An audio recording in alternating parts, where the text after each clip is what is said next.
arguably in the world. So we do know that these people who are so severely and gravely hurt are getting the best care they can possibly get. We've got some of the finest police departments, and fire department as well, EMTs, paramedics, and as you mentioned earlier, Amanda, there were so many EMTs, paramedics, police officers, and fire department officials on the scene because they were there, of course, to treat the runners as they come in, to keep runners, that those people who were so badly injured and badly hurt after these explosions went off, that they immediately got the care that they needed. Unfortunately, two people suffered injuries so badly that it ended up taking their lives. We do know 2 people are dead and 23 people hurt in these 2 explosions, according to the Boston Police Department. We are getting word there will be a press conference, the media briefing at 4:30. I believe that this is from the folks at the Boston Marathon. Is that correct, Producer Chris? Okay, so that will be from organizers of the Boston Marathon. They are going to be talking to us at 4:30, bringing us up to speed. We're getting information from so many different sources right now, from Boston Police, from the marathon itself. Go ahead. We're getting this is from the statement from the White House, and it goes as follows: in the last 15 minutes, Pennsylvania Avenue in front of the White House has been closed for pedestrian traffic. People with hard passes can still access the White House, but the public has been pushed to Lafayette Park and beyond. Uniformed Secret Service personnel at the White House won't say the closure is due to the explosion. Stacy Klein. Stacy Klein reports an increased police presence in the area. One of our crews at the White House getting video police. Okay, these are notes coming in from the White House, and the Metropolitan Police Department of D.C. also confirming that the police have, quote, heightened security in the nation's capital. And we want to get back out to Susan Tran, joining us, I believe, once again on the phone. And Susan, I believe you're also in Newbury Street. I am. I've made my way from the South End area in your back bay, from the Huntington Street area all the way around to Newbury Street. I have to tell you, it's crazy passing this area. There are still people making their way. One of our news reporters, Steve Cooper, he runs the marathon every year. I just ran into him. He's okay. He's very upset. He still can't locate his wife. He's still trying to find his wife, who often waits for him at the finish line. I also ran into a man. He was covered with a blood-stained shirt. And I stopped him and I asked him if he was okay, and he just said, "I'm a doctor," and proceeded onto the scene. There was a line of dozens of wheelchairs from the medical team making their way over still to the finish line. We're still trying to figure out and get more details, but as you walk the area here in the Back Bay, you just see so many runners still wrapped in their metallic blankets with their families, still trying to locate their families. But as you can imagine, with so many streets in and around the Boylston area closed, they're having a hard time locating and reuniting with their family members. Again, it is a very difficult scene. There are several people stopping, others asking more details. Have they heard more? Is there more information? And as I understand, there will be a news conference with Boston Fire in just about a couple of minutes. But as I'm walking around, there's just a lot of people still shell-shocked, still trying to share information with each other, and have very little information of their own. All right, Susan, thank you so much. And we're just getting some new information from Mass General that they have no reported deaths at the hospital, but they have a total of 19 patients. 6 of whom are listed in critical condition, 5 of whom listed in serious condition, 8 patients with unspecified injuries. And we do know that there was a news conference scheduled for Mass General. So we take a look outside Mass General, some video from outside the hospital.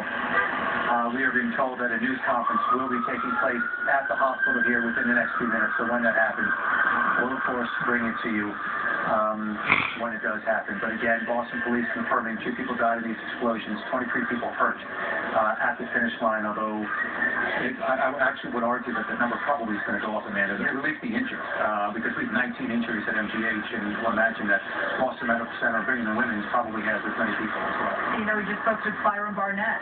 He's seen 6 people being transported to Boston Medical Center, so add that to the 19. Right. You know, already we're above the total. And then changing. Just minutes ago it was 22, now we're getting word there have been 23 injuries and 2 deaths.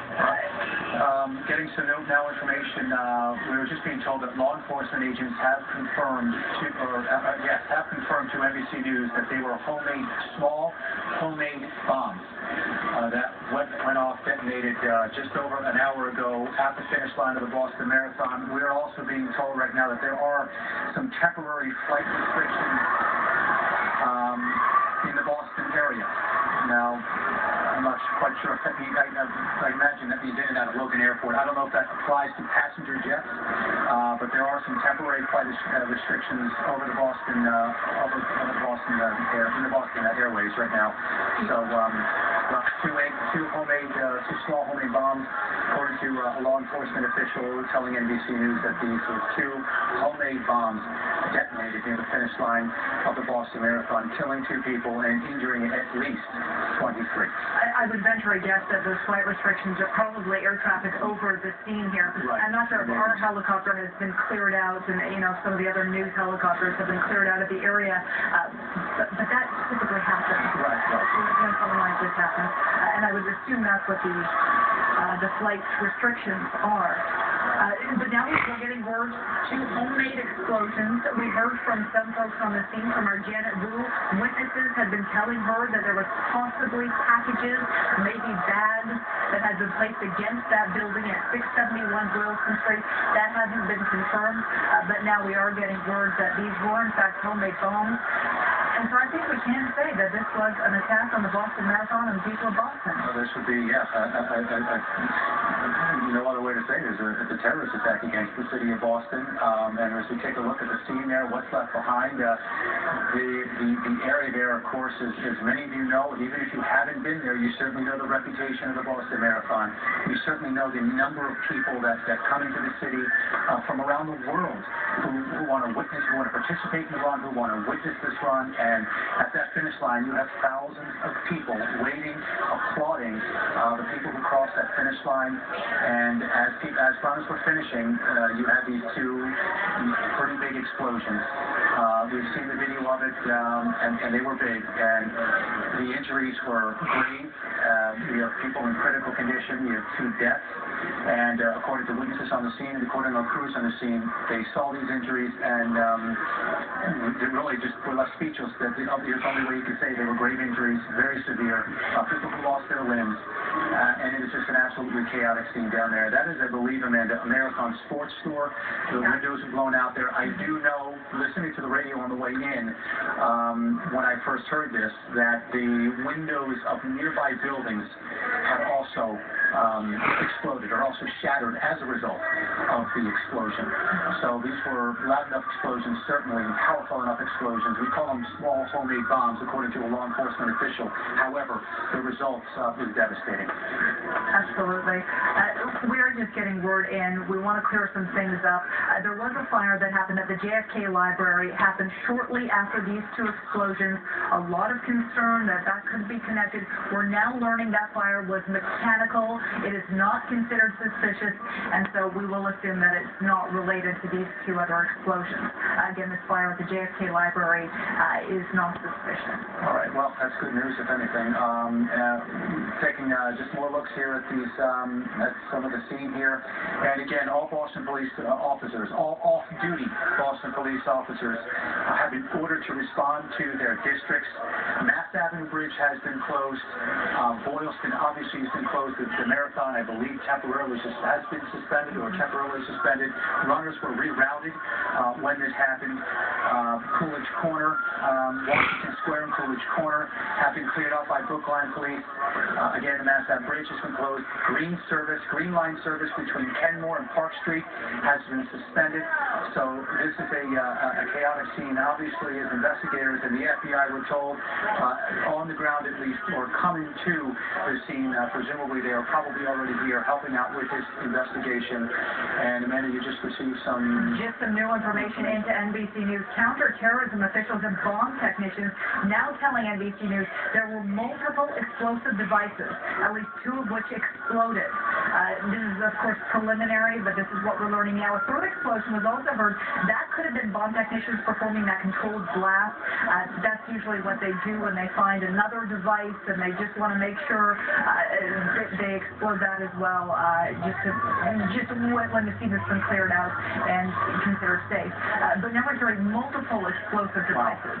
So we're guessing more than two here. Yeah, well, the two went off. We did get that word of a third that went off about 30 minutes ago, and we didn't know where it was. And we had speculated then that we had heard that it was a controlled explosion, which again, bomb technicians probably found this device, or at least were alerted to it.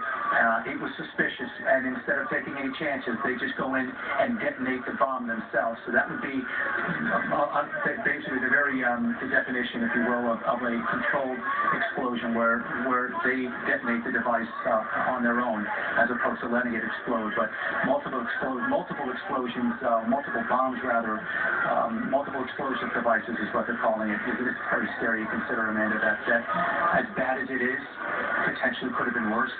And my question now is, are there others out there that haven't been found and that haven't gone off? That's the scariest thing about this whole thing. It's exactly why they're trying to clear out this area. And you can imagine so many people trying to get in touch with their family and friends who may have been at the finish line, waiting to watch runners finish. They're trying to find them. So they want to get into that area. They want to find them. But again, police are telling them they need to stay away.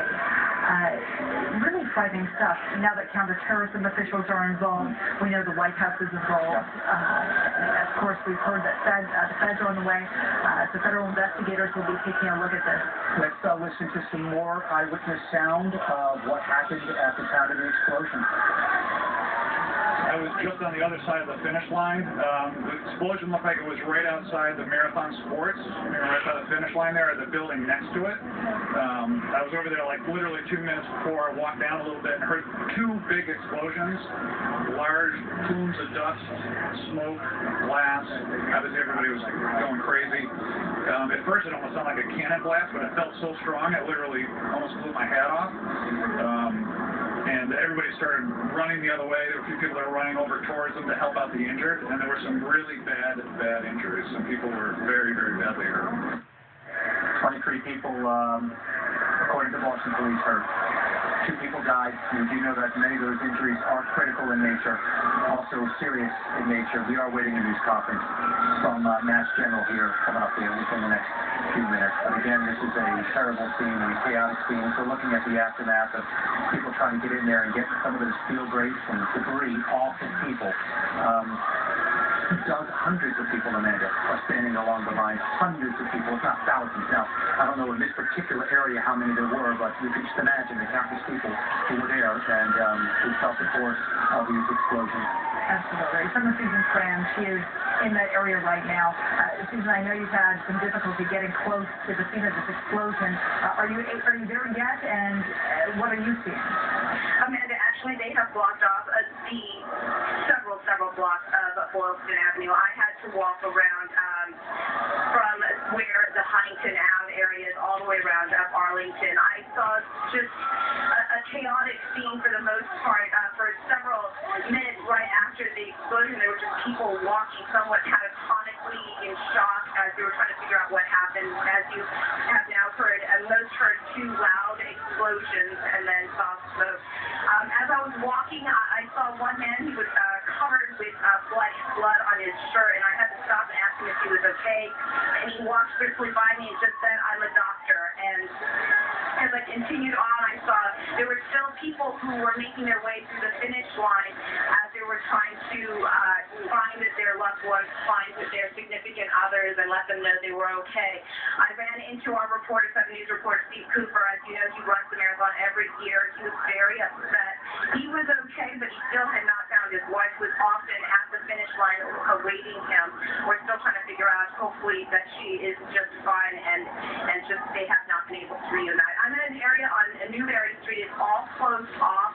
They're concerned about secondary explosions here. I can see the medical tent, but it's closed off, so I can't tell you just how many people are in there. But as I was making my way, I did see dozens of these wheelchairs from the medical team trying to make their way to the scene. They were just dozens lined up and making their way towards the Boylston area. And as you can imagine, there are just so many people, visitors in the area, and they still don't know how to get around. Many are just so upset about what happened here. Susan, you're on Newbury Street. Can you just tell us, are there a lot